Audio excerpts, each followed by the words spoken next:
जय भीम, जय संविधान. मी राहुल गायकवाड पुन्हा एकदा आपल्यासमोर. Secretary international outreach and engagements from Vanchit Bahujan Aghadi. मित्रांनो, सध्या जी परिस्थिती चालू आहे, युद्धजनक परिस्थिती असं म्हणेल मी. यामध्ये आपण जर पाहिलं तर ही सर्व कंडिशन्स रसातळाला जाण्याच्या मार्गावर आहेत मित्रांनो. आणि मिडल ईस्ट असेल, एशिया असेल किंवा वेस्टर्न कंट्रीज असतील, या कंट्रीजमध्ये जे सध्याच्या स्थितीला मतभेद किंवा ज्याही प्रकारचे वॉर सिच्युएशन्स निर्माण झाल्यात, ते बघता प्रत्येक देश आपल्या देशामध्ये कशा पद्धतीने शांतता ठेवता येईल किंवा कशा पद्धतीने ह्या हलाखीच्या परिस्थितीमध्ये आपण स्वतःच्या देशाला किंवा आपल्या लोकांना कशा पद्धतीने प्रोटेक्शन देऊ शकतो, ह्यावर काम करत असतो.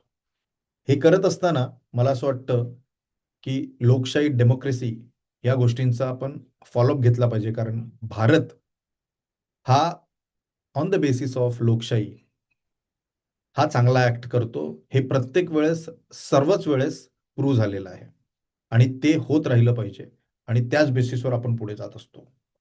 मला असं वाटतं, बाबासाहेबांचा एक सुंदरसा कोट आहे त्यांच्या वन ऑफ द बुकमधून, which is "annihilation of caste." "Democracy is not merely a form of government. It is primarily a mode of associated living." आपल्याला समजलं पाहिजे, की बाबासाहेब असं म्हणतात, लोकशाही ही केवळ शासन पद्धती नसून ती एकत्रित सामाजिक जीवनाची एक शैली आहे, एक पद्धत आहे. तुम्हाला समजावं लागेल, की गव्हर्नन्स जरी आपल्याकडे असलं, पॉवर जरी आपल्याकडे असली, तरी पीपल बिफोर द लॉ हा कॉन्सेप्ट आपल्याकडे आहे आणि हा कॉन्सेप्ट आपल्या लोकांना समजून घ्यावा लागेल. असो, लेट्स अंडरस्टँड की मी हा कोट का सांगितला, या कोटचं महत्त्व काय? आपल्याला हे समजून घ्यावं लागेल. आपल्याकडे recently 10 March 2026 essential commodity act ECA 1955 मध्ये फॉर्म झालेला ॲक्ट आहे. गव्हर्नमेंट गव्हर्नमेंट ऑफ इंडिया आणि हा पर्टिक्युलर ॲक्ट फॉर्म केलेला आहे. Essential commodities act. समजून घ्या, की हा काय आहे आणि सध्याच्या स्थितीला कोणत्या गोष्टींसाठी हा वापरला गेलाय स्पेसिफिकली. तर ह्या पर्टिक्युलर ॲक्टमध्ये असं म्हणलं गेलंय, "the action taken the ministry of petroleum and natural gas issued a natural gas supply regulations order in 2026 on March 10, 2026." We need to understand की प्रायोरिटी सेक्टर्स जे आहेत तुमच्या सध्याच्या स्थितीला, जे प्रायोरिटीवरच आहेत आणि ज्याला आता सध्याच्या स्थितीला जास्त प्राधान्य देण्यात आलं आहे, त्याच्यामध्ये the government insuring around 100% of the supply to priority sectors, including domestic piped gas, म्हणजे डोमॅस्टिक पाईप नॅचरल गॅस, ज्याला PNG असं आपण म्हणतो, for the households, which is very important. And then compressed natural gas, which is CNG, for the transport. And then you have to understand the next one is the LPG production, ज्याला limitations केलेले आहे. LPG is under limitation, तुम्हाला माहितीच असेल, ज्याच्यावर आपल्या farmer ज्या minister आहेत, वन ऑफ त्या गॅसवर बसून धरणा वगैरे करायच्या, स्मृती इराणीजी. आणि समजलं असेल तुम्हाला LPG म्हणजे काय. आता तो पिक्चर बघितल्यानंतर आपल्याला लगेच त्यांची आठवण येते. तो that is the LPG which is restricted and which is actually the most important tool for the middle class and the ground level people, what I feel. And that has been limited right now from the government, and which will be creating a big mess into the industrial zones, as well as it will be creating the biggest loopholes or the vacuum between the daily earners, specifically hotel business and street businesses. What I can say, that is coming into the categories of the middle class people. आपल्याला हे समजून घ्यावं लागेल. But again, आपण समजून घेऊ की हा ॲक्ट आहे काय नक्की आणि हा कशासाठी बनवलेला आहे, याच्यामध्ये कोणत्या कॅटेगरीजला प्राधान्य असतं किंवा कसा हा ॲक्ट फॉर्म केला आहे आणि कशा पद्धतीने चालतो. सो इसेन्शियल कमोडिटी ॲक्ट 1955 त्याच्यामध्ये 7 टाइप्स आहेत, स्पेसिफिकली 7 टाइप्स आहेत. त्याच्यामध्ये जर आपण पाहिलं तर ड्रग्स, मेडिसिन्स जे आहे अ, त्याच्यावर गव्हर्नमेंट कंट्रोल करू शकतो. कशा पद्धतीने त्याचं डिस्ट्रिब्युशन किंवा लिमिटेशन्स करायचे आहेत. फर्टिलायझर्स म्हणजे फर्टिलायझर्समध्ये ऑर्गॅनिक आहे, इनऑर्गॅनिक आहे किंवा मिक्स्ड आहे. त्यानंतर तुम्हाला food stuffs including edible oils and oil seeds या 2 गोष्टींवर कंट्रोल होऊ शकतो, सेंट्रलाइज होऊ शकतं ते. आणि hank yarn made whole like whole from cotton म्हणजे तुमचं कॉटनपासून बनवलेलं हँक यार्न असतात. त्याला लिमिट करू शकतो, त्याच्यावर काम करू शकतो म्हणजे cotton in fact. Petroleum and petroleum products याच्यावर हे करू शकतो. लक्ष देऊन ऐका, petroleum industry and petroleum products as well. म्हणजे there are lot of products including in this particular category which will be surprisingly coming in the picture in futuristic way. Raw jute and jute textiles.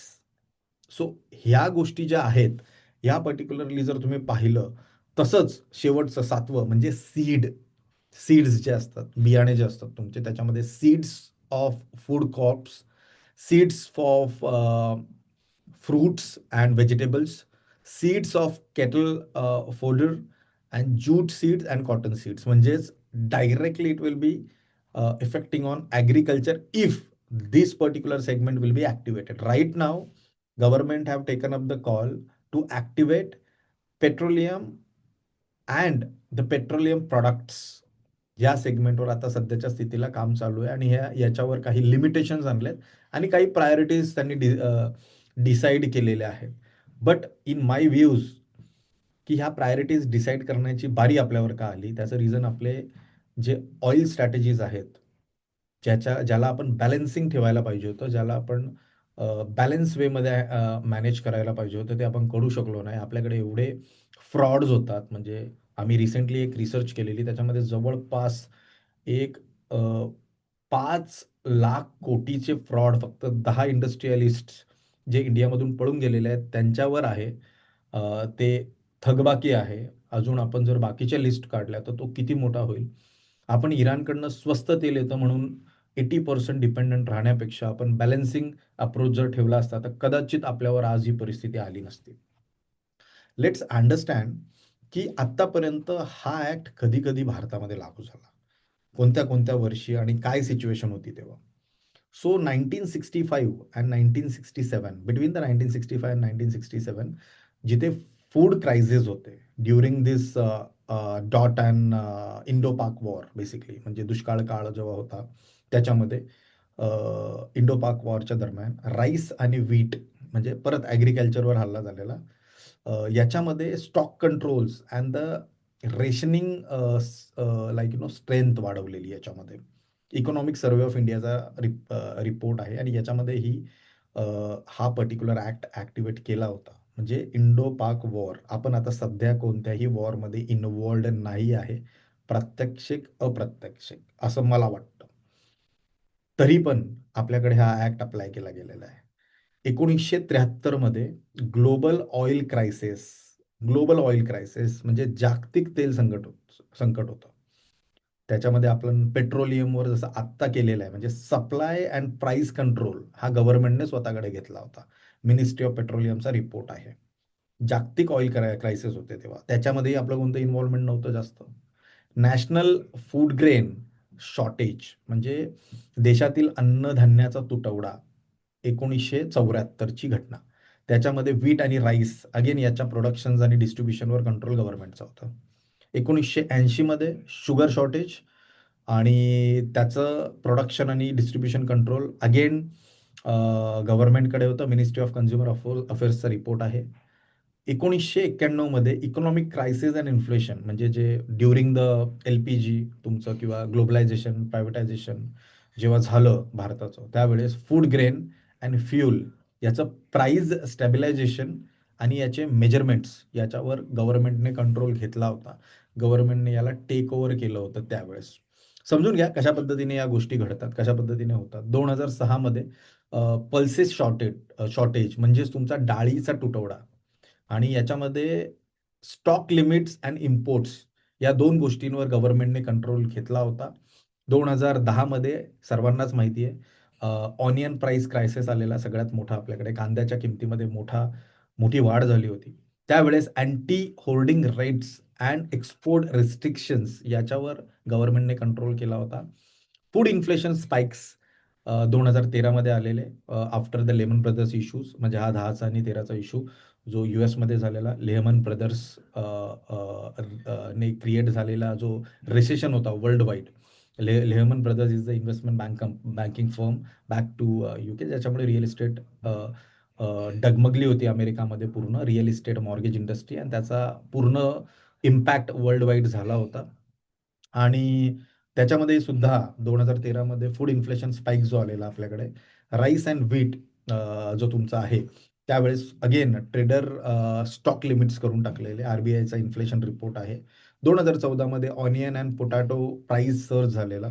कांदा बटाट्याच्या म्हणजे elections होते आपल्याकडे definitely तेव्हा onion आणि potato या दोघांना पर्टिक्युलरली जर पाहिलं तुम्ही तर states allowed to impose stock limits म्हणजे स्टेटला एक लिमिट दिलं होतं त्याच लिमिटमध्ये त्यांनी ते हे करायचं आहे म्हणजे डिस्ट्रीब्युशन करायचं आहे. 2016 मध्ये अगेन पल्सेस प्राइस क्रायसिस म्हणजे डाळीच्या किमतीत मोठी वाढ. 2016 मध्ये 19 मध्ये ऑनियन शॉर्टेज आहे. परत 2020 मध्ये कोविड-19 पॅन्डेमिकमध्ये मास्क अँड सॅनिटायझरसाठी हे केलेलं लक्षात ठेवा. म्हणजे त्याच्या डिस्ट्रिब्युशनसाठी किंवा त्याच्या ह्याच्यासाठी म्हणजे स्टॉकसाठी किंवा त्याच्यामध्ये बराच काळा बाजार चालू होता आणि या सगळ्या गोष्टी. 2020 मध्ये ॲग्रीकल्चर रिफॉर्म चेंजेस आणि 2022 मध्ये व्हीट सप्लाय कन्सर्न्स म्हणजे गव्हाचा पुरवठ्याचं संकट आलेलं. त्याच्यामध्ये व्हीटवर परत त्यांनी हे केलेलं. 2023 मध्ये recently tomato price spike world wide आणि त्याच्यामध्ये टोमॅटोची किमतीची वाढ झाली होती आणि त्याच्यामध्ये anti holdings like you know rights basically तर त्याच्यावर आपण हा पर्टिक्युलर ॲक्ट अप्लाय केलेला. 2024 मध्ये सुद्धा केलाय. 2025 मध्ये एडिबल ऑइल्स इन्फ्लेशन मॉनिटरिंग ज्याच्यामध्ये खाद्यतेल महागाई नियंत्रण तसंच त्याच्या सप्लाय चेन रेग्युलेशन्सवर किंवा मॅन्डेटरी स्टॉक डिस्क्लोजर्सवर हे केलेलं म्हणजे पूर्णपणे हा पर्टिक्युलर जो इसेन्शियल कम्युनिटी ॲक्ट आहे 1955 याचा वापर केला गेला होता. 2026 मध्ये सुद्धा व्हीट होल्डिंग केस. तर ह्या सगळ्या ज्या गोष्टी आहेत ह्या कधी अप्लाय केल्या पाहिजेत, काय अप्लाय केल्या पाहिजे, काय असते याच्यामध्ये ह्या समजून घ्यायला. पण पेट्रोलियमचं जर तुम्ही पाहिलं, आता मी सर्व जे एक्सप्लेन केलं याच्यामध्ये पेट्रोलियम फक्त एकदाच आत्तापर्यंत लॉक झालेला. पूर्ण जेवढ्याही मी तुम्हाला सांगितल्या मोस्टली राईस, व्हीट किंवा शुगर किंवा फूड ग्रेन्स असतील किंवा पल्सेस असतील, या गोष्टींवर जास्त ऑनियन, टोमॅटो म्हणजे ॲग्रीकल्चर रिलेटेड गोष्टींवर इसेन्शियल कम्युनिटी ॲक्ट याच्यावर आपण हा यूज केलेला आहे. पण पेट्रोलियम फक्त एकदा जो जागतिक तेल संकट म्हणजे ग्लोबल ऑइल क्रायसिस 1973 आणि त्याचे पडसाद सर्वांनी पाहिलेले आहेत भारतामध्ये सुद्धा. तो पेट्रोलियमचा जो कॉन्सेप्ट आहे तो आत्ता 2026 मार्च म्हणजे 10 मार्च 2026 मध्ये अ, सध्याच्या स्थितीला जो ॲप्लिकेबल केलेला आहे आणि त्या पद्धतीने the central government can add or remove items from the list when necessary for example during emergencies and shortages. लक्षात ठेवा. इमर्जन्सीज अँड शॉर्टेजेस याच्याकडे तुम्ही बघू शकता म्हणजे त्यांच्या केंद्र सरकार निर्णय घेणार की गरजेनुसार त्यांना कोणत्या गोष्टी ठेवायच्यात, कोणत्या गोष्टी यादीतून काढायच्यात, कोणत्या गोष्टींना लिमिट करायचे, कोणत्या गोष्टींना आपल्याला लोकांपर्यंत पोहोचवायचं आहे. त्यामुळे मला असं वाटतं की जी परिस्थिती भारतामध्ये निर्माण झाली युद्ध न लढता, ती परिस्थिती मला असं वाटतं जरी तुम्ही युद्ध लढले असते किंवा तुमच्यावर एखादी जागतिक संकट आलं असतं, तरी पण त्या परिस्थितीमध्ये तुम्ही पडले नसते. ह्या ॲक्टमध्ये जर तुम्ही पाहिलं तर essential commodities act 1955 is law made by the government of India insuring that important everyday goods are available to people at fair price. बरोबर? लक्ष द्या मी काय बोललो. गुड्स. ठीक आहे. आता याच्यामध्ये जर तुम्ही पाहताल, तर पेट्रोलियम प्रॉडक्टमध्ये तुम्ही सी-एन-जी आणि पी-एन-जी तुम्ही कंटिन्यू करताय. But what about the LPG? LPG is the part of 40% people of the India's. Like they are using around 40% people are using around LPG आणि ज्याच्यामुळे खूप इम्पॅक्ट होऊ शकतो. मला माहिती नाही की का एल-पी-जीला खूप सारे रिस्ट्रिक्शन्स याच्यामध्ये दिलेलं आहे. त्याच्या प्रोडक्शनवर, सप्लायवर, डिस्ट्रिब्युशनवर, लॉजिस्टिक्सवर किंवा ह्या सगळ्या ज्या गोष्टी आहेत याच्यावर. मला असं वाटतं, की हे प्रिव्हियस केलेले पाप आहेत जे कॉन्स्टिट्यूशनल मॅलाड मिनिस्ट्रेशन बोलतात ज्याला किंवा तुम्ही इन्स्टिट्यूशनल कॅप्चरिझम्स या गोष्टी जर पहिल्या टाळल्या असत्या, तर आज तुमच्यावर ही कंडिशन आली नसती. इन्स्टिट्यूशन्सला स्वतंत्रपणे काम करू द्यायला पाहिजे होतं. तुम्ही त्यांना मॅनिप्युलेट केलं. तुम्ही त्यांना बोलतात ना, एक अथॉरिटोरियन वेने त्यांना तुम्ही ट्रीट केलं. त्याच्यावर तुम्ही हुकुमशाह्यासारखे त्याच्यावर तुटून पडले. तिथे तुमचीच लोकं, तिथे तेच करणार या पद्धतीने. आणि एकाच कम्युनिटीचे लोकं जास्त तिथे आणि ह्या सगळ्या गोष्टींमुळे आज ही कंडिशन आपल्यावर आलेली आहे मला असं वाटतं. आपल्याकडे एक इक्वॅलिटी आणि एक फेडरलिझमचा कॉन्सेप्ट म्हणजे जे मी सांगितलं, की बाबासाहेबांनी सांगितलेलं, की political power suppose to be decentralise. Central नाही झाली पाहिजे. आता तुम्ही ह्या ॲक्टनुसार पेट्रोलियम इंडस्ट्रीला सेंट्रलाइज करताय. ती डिसेंट्रलाइज्ड असली पाहिजे. कारण oil is need of each and every person of this country. That means that supposed to be decentralized with all the laws and regulation. जो तुम्हाला सेंट्रलाइज करायला लागतोय, हे कशामुळे झालं? तर तुम्ही ज्या पद्धतीने तुमचं जे बोलतात ना, की मॅनिप्युलेशन जे वोटर डिसेप्शन्स तुम्ही करता ड्युरिंग द इलेक्शन्स आणि लोकांना तुम्ही भ्रमित करता, हिप्नोटाईज करता जातीपातीच्या आधारावर आणि त्याच्यामुळे तुमची वोटिंग होते आणि ई-व्ही-एमचा मुद्दा आहेच आणि ह्या पद्धतीने आज अ, तुम्हाला ह्या पद्धतीने तुम्हाला ह्या गोष्टींना सामोरे जायला लागतंय. मला असं वाटतं इफ एक एक्झाम्पल पाहू the if trader store huge amount of rice to increase the price. आपल्याकडेही लोकं आहे जे हे एक एक एक तऱ्हेने चांगलं सुद्धा आहे. पण खूप लोकं आता ते पेट्रोल वाचवून ठेवणे किंवा एल-पी-जी किंवा सी-एन-जी वाचवून ठेवणे आणि नंतर मग त्याची प्राईस वाढोस्तोपर्यंत वाट बघणे, या सगळ्या गोष्टींवर कंट्रोल ठेवलं जातं. पण आता जेवढेही इन्स्टिट्यूट्स आहेत किंवा जेवढेही या सगळ्या गोष्टी आहेत याच्यामध्ये इन्व्हॉल्व्ड किंवा यांचे जे हेड्स किंवा याचे जे मॅनेजर्स आहेत, हे तुमचीच लोकं आहेत. त्याच्यामुळे तुमचा पेट्रोलियम मिनिस्टर सुद्धा आहे. त्यामुळे मग पहिलंच तुम्ही या गोष्टींना कंप्लायन्स रूटने का नाही हँडल केलं, की आता तुम्हाला का एवढी घाई आली, की जस्ट टू स्टॉप होर्डिंग किंवा कंट्रोल प्राइजेस किंवा इन्शुअर द फेअर डिस्ट्रिब्युशन्स किंवा मॅनेज द क्रायसिस. हे पहिलं होत नव्हतं का म्हणजे? जर आता तुम्ही इसेन्शियल लाइक कमोडिटीज ॲक्ट जर तुम्ही आता अप्लाय करताय, तर हे पहिलं होत होतं का? जर नव्हतं होत, तर त्यामुळेच तुम्ही आता हा ॲक्ट लावला असेल कदाचित. डिस्ट्रिब्युशन होत नव्हतं. मग पेट्रोलियम मिनिस्टर फक्त इप्स्टेन फाईलमध्ये दंग होते का? किंवा इप्स्टेन त्यांच्या मित्राला भेटण्यामध्ये दंग होते का? म्हणजे कंप्लायन्स रेग्युलेशन्स याच्यावर त्यांचं लक्ष होतं का नाही? हा पण मोठा क्वेशन निर्माण होतो. जर तुम्ही पाहिलं, की जर तुम्ही सध्याच्या स्थितीला पाहिलं, की जर पॉवर सेंट्रलाइज होते गव्हर्नमेंटकडे, तर याचे काय-काय परिणाम होऊ शकतात किंवा याच्यावर काय-काय गोष्टी पुढे अजून होऊ शकतात. म्हणजे अ, ते जास्तीत जास्त म्हणजे त्यांच्याकडे कोणती पॉवर आहे? They can fix the maximum stock limits लक्षात ठेवा. Maximum stock limits they can fix. Control the production and supply. पूर्ण कंट्रोल गव्हर्नमेंटकडे असणार आहे. Regulate transport and distributions and set the price limits. Price is as per their own choice, depending on the stock what they have, logistics they have. Conduct the raids and the inspections as well. म्हणजे तुम्ही जर पाहिलं तर almost सगळ्याच त्यांच्याकडे गोष्टी किंवा त्यांच्याकडे जे हक्क भेटतात त्यांना, कायद्याचा यूज करण्याचे किंवा काय, ह्या पद्धतीने ते आपल्या पद्धतीने ते यूज करणार, त्यांच्या पद्धतीने ते डिस्ट्रिब्युशन करणार, त्यांच्या पद्धतीने प्रोडक्शन करणार. आपल्याला असं वाटत नाही का, की आपण इथे बॉटलनेक झालेलो आहे. कॉन्सेप्ट आहे लॉजिस्टिक्स अँड सप्लाय चेनमध्ये बॉटलनेक. लीन सप्लाय चेन असतो त्याच्यामध्ये आणि स्मूदन सप्लाय चेन असतो आणि अ, जेव्हा तुमच्याकडे तुमचा सप्लाय स्टॉक एकतर खूप वाढतो किंवा खूप कमी असतो, त्यावेळेस तुम्ही बॉटलनेक होता आणि मला असं वाटतं, की या बॉटलनेक कॉन्सेप्टमध्ये आपण अटकत चाललोय का विनाकारण. आपण कॉल्स का नाही घेते, आपल्या स्ट्रॅटेजीज कुठे आहेत, या गोष्टींवर आपल्याला विचार करणं गरजेचं आहे. In recent year, the government has tried to reduce the strict control on the to the encouragements towards to the agriculture industry. म्हणजे त्यांचं म्हणणं असं होतं, they are reducing all the strict controls towards to the agriculture department असं ते म्हणतायत. ठीक आहे. इसेन्शियल कम्युनिटी ॲक्ट 2020 मध्ये त्यांनी काही गोष्टी ॲड केलेल्या आहेत. But if you are reducing the control over the agriculture industries for the investors, outside investors, or inside investors of the country, still why the people are suffering?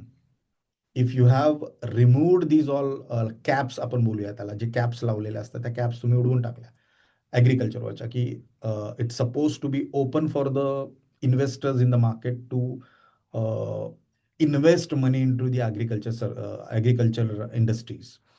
But still, why these industries facing the issues? Why these industries not growing? Why all the farmers are doing the protest since long back in the India? So the answer behind this is a lack of compliance, lack of regulations, institutional capitalism, and as I said, that तुम्ही particularly एक fascism सगळ्या इन्स्टिट्यूशन्समध्ये आणताय आणि त्या इन्स्टिट्यूशनमध्ये एक धर्माची लोकं भरताय, एका समूहाची लोकं भरताय किंवा तुमच्या लाइक माइंडेड किंवा तुमचे आदेश मानणारी लोकं भरताय आणि त्याचा पडसाद आणि त्याचे घात हे सर्वांवर होतं. याचं उत्तम उदाहरण जे रिसेंटली एक IAS ऑफिसर IPSमध्ये कन्व्हर्ट होते. IPS सिलेक्ट होऊन ती IAS ऑफिसरसाठी कन्व्हर्ट होते आणि ती EWS एका वर्षामध्ये EWS सेक्शनमध्ये ती IPS म्हणून IAS म्हणून सिलेक्ट सुद्धा होते. आणि आज त्याच्यावर बोलणारा कोणताच अ, माणूस उरलेला नाही. कारण इन्स्टिट्यूशन्स पूर्णपणे कॅप्चर तुम्ही केलेले आहे. कोणत्या इन्स्टिट्यूशनमधला माणूस त्याच्यावर बंदी आणेल किंवा त्याच्यावर एखादा बोलतात ना एखादी हे आणेल, असं काहीच नाही आहे. त्यामुळे मला असं वाटतं, की institutional capturism needs to be addressed by the people of India.